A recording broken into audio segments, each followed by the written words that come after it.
Très chers abonnés, Balandinapso et Africa Cool Télévision, bonjour, merci na fidélité et confiance. Bozo continuer copier ça na chaîne Abiso. Naba oyo bazota lepso pour la première fois. Ceux qui bozana nous abonner te na chaîne Abiso, bo s'abonner massivement, bo continuer ko aimer, ko commenter, ko partager ba vidéo na Abiso. Lelo Toyambeli Bino encore un invité, toko découvrir ensemble avec vous, mais déjà avec lui toko lobela la réforme religieuse et politique en RDC. Bamakamunya sozo leka na RDC, bamakamunya sozo leka autour ya président Félix, sozo leka autour ya ba pasteur, sozo leka autour ya président honoraire Joseph Kabila. Toyo kamakanisi ya Nzambe eza nini pona mboka na biso Congo. Merci botika la connecter, toyamba invité na biso. Bonjour papa. Bonjour maman journaliste. Naba o baebi ote oko se présenter ceux qui ozanani. Bon, nazali serviteur de Dieu, nazali apôtre, nazali figure centrale, c'est-à-dire représentant ya ba sali ya Nzambe kati na mboka Congo. Basala Nzambe ni. Ba oyo bazali ko sambela Jésus-Christ comme sauveur. Ngai nazali figure centrale, c'est-à-dire que nazali na mosala monene kati na bango pona ko éclairer enseignement de Jésus-Christ oyo bato basengeli côté ya mayangwana tozali ko lobela réforme. Pasteur olobi ke Félix aza oyo Nzambe aponite pona ko bimsa peuple congolais na kati ya captivité. Nini vraiment Nzambe azo reprocher na président Félix? Bazali ko reprocher na Félix na likambo boye ya liboso, manque de respect de délai ya 30 jours. Oyo Nzamba pesa ki bango ya premier archive na cabinet pe na salle de conférence na bango. Deuxième point, déconsidération du mystère de notre indépendance politique et qui a été déjà transformé la présidence en royauté dans notre territoire du pays. 3. Ne pas considérer cette réforme religieuse et politique qui catégorise notre pays, un pays mondial qui n'est plus seulement une capitale politique, mais aussi la première capitale religieuse du monde. 4. Prendre en dégoût le cours des grandes institutions royales de serviteurs tels que Samuel, qui était le juge et libérateur du peuple d'Israël. C'est-à-dire que pour libérer le peuple congolais, il faut un envoyé comme Samuel. Donc, négligence de 5. Négligence des rencontres sollicitées. Tant on a zolo babo na sollicité qui bango rendez-vous bango les deux cabinets na ya Joseph Kabila na ya Félix ya président Félix 5 jours et bande passante et les cas yé aboyi baboude rencontre wana. Donc Nzambe lokola négligé ya rencontre wana ya wana Nzambe ko reprocher. 6e négligence ya prière de circonstances au Nzambe asengaki avant même Kabila alongwa pomboka oza la pardonner lokola ville de Ninive. Prière wana yango te basalaki na stade Martyrs. C'est vrai yango basalaki meza yango te tolobaki yango nanu tango ya salisi yango le 23 juin, le 27 tokendaki ko contredire tobi mokonzi mboka prière au sali eza yango te parce que au déborder au changer au renverser ordre prière wana esengamaki esalema na palais du peuple batu basengeli ko zala kati ya prière wana tous les serviteurs de Dieu donc ba représentants ya ba église nyonso bango batuna ye ba oyo baza ko zonga ba lingi la cabinet ba lobito memba yo ke ko senga bulimsi ndebisi ba désorienté quoi. Oui yango na pesi ka côté la problème parce que ye azali mutu oyo déjà Nzambe azali ko reprocher aza ko remarquer aza ko reprocher ako ko senga la batute prière na mutu ya masumu eyo kanaka te. 7e gravité des irrégularités, renversement de l'ordre, multiplication du mal, l'œuvre de nos dirigeants.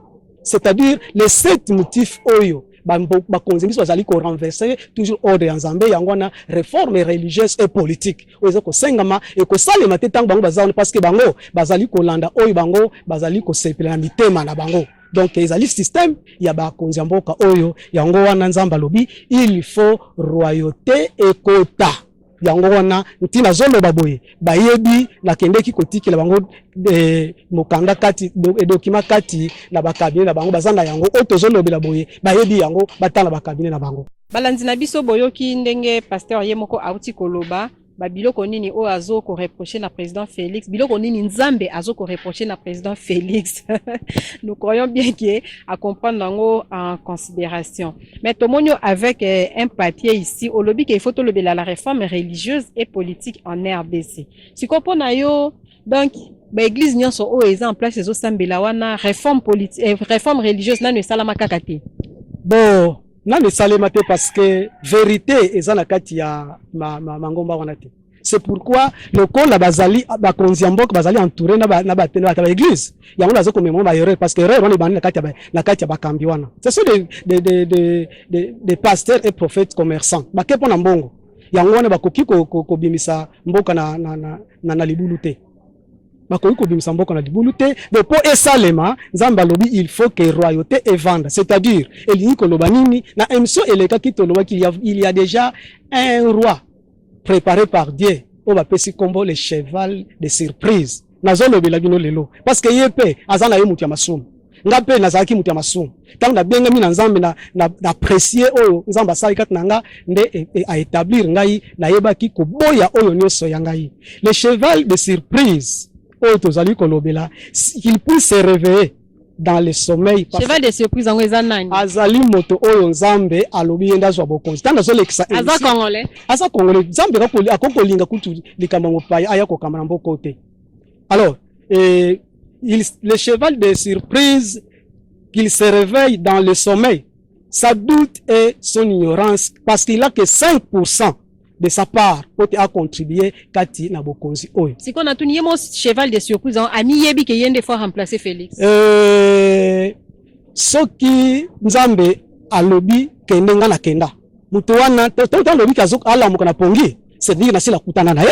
Donc oso kutana ne osolo la neme yemo kazo miyeba ke yende fois à la roi. Azali kati na ignorance yepe azako batela mwa bokoko moko boye. Na mwa enseignement moko boye azana yango. Donc soki mission oyo royauté oyo eumeli ekei ememati na 2020 o mokonzi ya mboka Félix azana na ibonga ekozala nde erreur ekozala nde mabunga ignorance ya cheval de surprise asengeli kolamuka parce que ye kaka nde na tana ye kaka nde bongumbu ya mboka oyo ekobima peuple congolais po babima kati na libulu. Pasteur olobi ke cheval de surprise il faut lamuka po aya ko remplacer po yende roi o nzamba poni. Est-ce que mutu penza ko boya kibokonzi peut-être que azomona yo ozano sérieux te yango azobwa ki senema comme nazomona ngo ba aventure ba biloko peut-être omona ba aventure. Non, c'est vrai ko kolobelo ko wana zape mutu na ko kotuna mais eloko nini mutu boya ka tango mususu bolamu azali ko sosola te parce que tango mususu ngana zoko batela moi 10 francs na ngana zana pona poche mais or que bisika bazome ngai zali pona ki nikozwa parfois 100,000 francs mais nazo yebate. Donc degré oyo mutu azako gérer na lolenge na ye amiyebite David abakena ikotika ye abatela bapate na zamba mais nzambe alobi te azalo bateli pate te ye azali roi bakene ko donner la zamba. Pourquoi? C'est à dire que bakoki ko batu bakoko luke to bi ko mi bongisela mosala moko boye mais nzambe tango to ka bikeza yango te oyo nzamba bombela ko nde eleki ke oyo mutu akoki kozala ngo ye ayebi azoko sosola ndambu kasi azalinde komiye ba totalement te mais or que tango ye azako umela pongi wana nde peuple congolais bazo subir captivité oyo ezali systématiquement oyo bisika Félix pe akeko kota lokola alandi nani pare na ye nani partenaire na ye Joseph Kabila zolo ke bazala kati ya filet na yebisa bino mwa lisese moko. C'est la pasteur olobi ke cheval de surprise nda azana na kolala azana ya kolala pongi. Moi je me dis ce qui nzambe a disposé mutu ke faut remplacer place mobwe donc ye moko kutu mkolo mamba sala na effort monter to monaki ndengo lobi Saul ayaki po aya kopakola David mafuta Samuel mafuta Samuel azaki na kata zamba aye a résister quitter parce que ayebaki keze lobela nzambe c'est sûr kuna na zamba nzambe passa lobela ki Samuel. Est-ce que yosko ya yo cheval de surprise na ndeni nyazo résister yona na zongi susu kotuna peut-être azomona yo ke ozana yo sérieux te pour ne pas dire aventurier. OK, c'est vrai. Nous tout on est normal. Il y a autre réforme. C'est-à-dire bango na Israël déjà bayebaki nzambe nini oyo lobela ka bango. Nzambe ni wa sala kama makambo ya solo. Siko biso ba Congolais toyebi na nzambe wa lobaka te. Na date ya le 11 octobre na kendeki kotikela wango lettre autozolo bila réforme religieuse et politique. Le lettre sala émission me bango bazwa lettre na bandakala. Ngana zali nani na se présenta ki kati na mukanda oyo poko yisa wango kotalisa bango ba responsabilité o nzamba pesinga comme un ambassadeur du gouvernement céleste, un ministre de l'Éternel. Donc yo zali ambassadeur ya gouvernement céleste nazali ministre ya Nzambe oya solo un médiateur de la grâce pour laver la honte du peuple. C'est-à-dire, pour que sokola soni ya peuple congolais, Nzambe azui eloko moko asali yango na mutuya mpe à transmettre ngai tinaza koloba. Un sacrificateur, sacrifié par Dieu. Likabo oyo babongisi bapesi moto akende ko sacrifier pe likabo ngo kaka ye moko moto pe sacrifice ngo endiame pa ya Nzambe.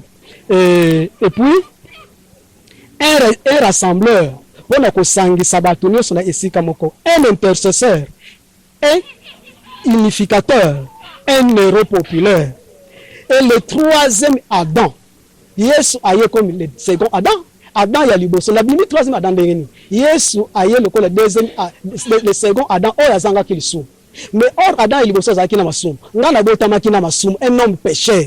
Na tsaila ki mokili. Na bunga ki nzela, mais tango Nzamba benga lobi non, sikoyo yekola. Ndena yekoli na lati nzoto ya Yesu Kristo, ba benga le troisième Adam, c'est le premier parent. S'il faut éduquer les enfants, donc nous combattons pour nos vies et pour nos lois, pour la peuple biso. Tozo ko bunda pona peuple oyo, donc toza na mandat ya ko sala oyo nyoso tozali ko sala. Toza déterminé parce que Nzambe basakana kana ite. C'est le roi qui serait établi. Oyo ngai na ko établir na ordre ya Nzambe ye wana nde naza ko yebisa ye alamuka parce que ti aza ko lala nde peuple azo subir peine yepe bako balokela ye parce que Nzamba sakana kana ite. Donc, pasteur, yo lobby que yondo za libérateur, yondo za troisième Adam, au lobby oza mambibele. Donc, on peut dire que n'époque oyo ya RDC, n'époque ya Kabila, n'époque ya président Félix oyo, oza prophète onzamba tombolindenga tombolaka Samuel, n'époque ya roi Saoul. ezali nde bongo yango omoni ke tozokoloba ke un juge et libérateur comme les prophètes Samuel. C'est-à-dire, pote mboka oyo etombama, il fallait roi azala établi. Yango nga Nzambe a été limisingai. Lokola Samuel, liboso ya Saoul, liboso ya David. Nga pe na liboso ya Félix, nga na bimi lokola prophète Nathan. Pona ke koyebisa mbeba ya David, pote David abongola moteme Félix, ye asali endurcissement du cœur, accueilli à côté. Or que sans qu'il y ait que tozana alliance na Nzambe, il faut tambola to landa ba commune la commune que ceux qui réellement aux vrais chrétiens zwa likambo en considération parce que ezali nouvelle exode pour la histoire ya Sikamboka Congo. Bango ba ke contraire et maintenant retour il faut ya eko zala musika iko lekele bango musika te ngana Nzambe alobi il faut to déraciner bango to ko déraciner nan toki ndako ezali kotengama il faut to lo to biso to buki to kati to ko silsa mabete mokanda oyo banani bazwaki yango na présidence ya république ekendeki na présidence ya cour constitutionnelle ekendeki na chambre haute ya parlement ekendeki na chambre base ya parlement ekendeki na direction ya seni ekendeki soki totali bien bango ende babombi mibeko oyo ekoko bongisa mboka to pe ekoko bebisa mboka bakotaki mabe bakoti na bilanda Nzambe alobi il faut to déraciner bango il faut bakozala te bezali tozali ko déraciner baza averti na nyonso na likambo na biso ya suka tokoki koloba na kanisi ngongo eza kokende soki biso tolobi mabe na mutu yango totuni est-ce que voulez-vous me poursuivre? Que votre poursuite soit basée sur nos 7 archives. Nous avons péché contre quelqu'un, en quoi, de quoi, sur quoi, pour le prouver. Vous avez 15 jours. En cas de quoi, que personne ne se résiste devant Dieu, qui est l'organe de la loi. Est-ce que, to injure moto, oya yebi ke ba fingiye, 15 jours, prouver du to fingiyo, nanini. Est-ce que, to tongi moto, Papa Molera Zako Lobaka, est-ce que tu finis moto à vous? Bozanda plein droit ya koloba wapi biso to sa ibino mabe menga na yebike na komisi koli ya Nzambe bato bako finga ngai soki ba fingi ngai te c'est-à-dire ngana za succès. Tant bozo finga sima ko vérifier émission na ni bozo comprendre parce que bozanda ba promesse na lobby malheur aux hommes des projets à cette époque. Parce que le projet nyonso oyo bomba mina sima ya Kabila, oyo bomba sima ya Félix, eza déjà annulé, enterré et effacé ata eloko moko bakotika ko sala te, c'était un roi qui va régner dans ce pays avec toutes les institutions de Dieu. Amen. Merci prophète yoki yo ndenge olobi ebele tokomo kende na suka ya émission na biso nga question na nga na tunika ka soki lelo okutani en face na président Félix bayebi soki loba ne liloba moko boye loba naye oloba nini. Bon, émission ya lelo eza lokola audience publique. Nazoloba ouvertement lelo Félix aza susu na moyen ya ko réparer lisumu na yete. Ya zana moyen o réparer te sko ba lettre ngozo ke kote sele pon yo fa ovanda na yo kaka ozela ti herbe oyo etumbu o nzamba zo kanelela ekomela mais pourquoi ozo mi pesa pasi ya ke kote ba lettre wala. OK, nazo kote sa yango parce que ye azali kaka ye moko congolais te. Ye lelo oyo azali le garant de ce peuple congolais. Peuple oyo même ozo reconnaître que azali garant. Non, yende mutu azwaki pouvoir pa Kabila. Hein? Yende azali garant yango tokende ke epai na ye. Mais ye a négligé nyonso oyo nzamba azosenga epai na ye. Sikoyo ye lokola ye azolanda ka makambo ya bato na ye mais ayebeke oyo ezoyela ye ekokonteke na ye moko na mutu mosusu te. Ngai nazokomisa parce que avant le temps ce n'est pas le temps. Après le temps ce n'est plus le temps. Est-ce que yemo kwa mitu Pasteur Zela shenga nazo landa yo na on dirait quelque part ozo se contredire. Olobi ke makambo wana etali Félix nelo ko moko te. Mais ngana lobi na yo vanda kaka Zela ti nzambe et tant ye ekotele maki atombola roi oya moni mais pourquoi yo zo mi pesa pasi ya ko lukaka Félix popo na yo nzamba zo reconnaître yete yenda kozala suki nini patati patata nyoso zo loba wana. Oui, nzambe ya lobaka boye. Soki ngana tindi yo na mission bayamba yo bandima yo ou pas yo kende kaka soki nzamba lobi ke kende ngala yango na kenda lokola kendaka c'est-à-dire que bakoki ko condamner mutu te soki bo signifier ye erreur ne o asalite yango ngana tunyo question lelo soki yo président Félix apeso 5 minutes alobi na yo papa loba na ngai o nzamba lobi na ngai eza nini en quelques mots okoloba na ye nini soki na koloba na ye nini na kotuna ye mutuna est-ce que o mikanda nyonso oyo ozwaki te to supposer ke ye atanga mikanda te ezamba liboso kutana na yo okoloba na ye nini na koloba na ye boye o miyebaki te ke Kabila abwakamaki ozwi pouvoir na sima ya Kabila mais Kabila a coach na problème parce que abombelaki yo oyo ayebaki siko ye fasala yo tala oyo nzambe asengaki oyo ngana komaki na mikanda eza nini o nzamba sengi yango totangi asengelaki kozwa en considération date ya le 29 septembre comme jour d'indépendance spirituelle na mboka Congo basengeli ko célébrer yango. Premier point. Deuxième point, nzamba na posa alimbi sa peuple congolais na mabe nyonso oyo tosali. So tali na acte du 7 nzamba lobi na kangi miso na tango ya mabunga na lingi sikoyo bato babongola mitema po abikisa mboka oyo lokola ville de Ninive. Ya misato ezali nde nini asengeli koyeba ke pouvoir oyo ya ye tango nzambe akweyisi yango lokola ndenge nzambe akweyisaki ya ba juge po bakoma na royauté il faut na volonté ya komi pese epai ya nzambe po te nzambe ayeba akoutiliser ndenge nini parce que yango makambo tokomelaki na lettre oyo tozo ko rappeler ya le premier papa aosola na Félix en face yebisa makambo holo nazo koloba ya mine